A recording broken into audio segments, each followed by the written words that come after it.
सही रही सब बेरोजगार हो, हमनी के सपना न कोइल साकार हो।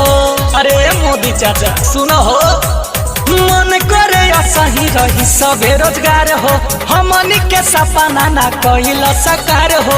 4 साल के तो 4 साल के नौकरी ले आई ठीक नहीं कोइल मोदी, तो यारो मिल भर के रोइल ठीक नहीं कोइल मोदी। 4 साल के नौकरी ले आई ठीक नहीं कोइल मोदी। यारो मिल भर के रोइल ठीक नहीं कोइल मोदी। आप सुन रहे हैं सतेंद्र सवरिया की आवाज।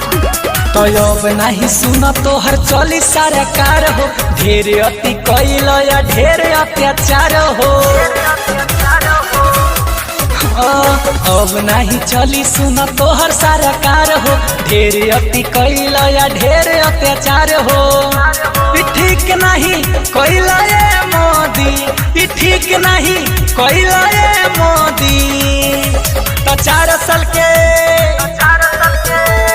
4 साल के नौकरी ले आई ठीक नहीं कोइल मोदी, तो यारो मिल भर के रोइल ठीक नहीं कोइल मोदी। 4 साल के नौकरी ले आई ठीक नहीं कोइल मोदी। यारो मिल भर के रोइल ठीक नहीं कोइल मोदी।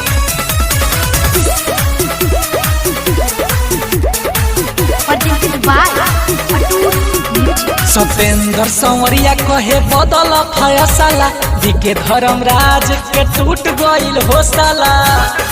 अरे मोदी चाचा हाँ, सतेंद्र संवरिया कहे बदल फैसला, दिखे धर्मराज के टूट गइल हौसला। ठीक नहीं कोइल मोदी, ठीक नहीं कोइल मोदी। 4 साल के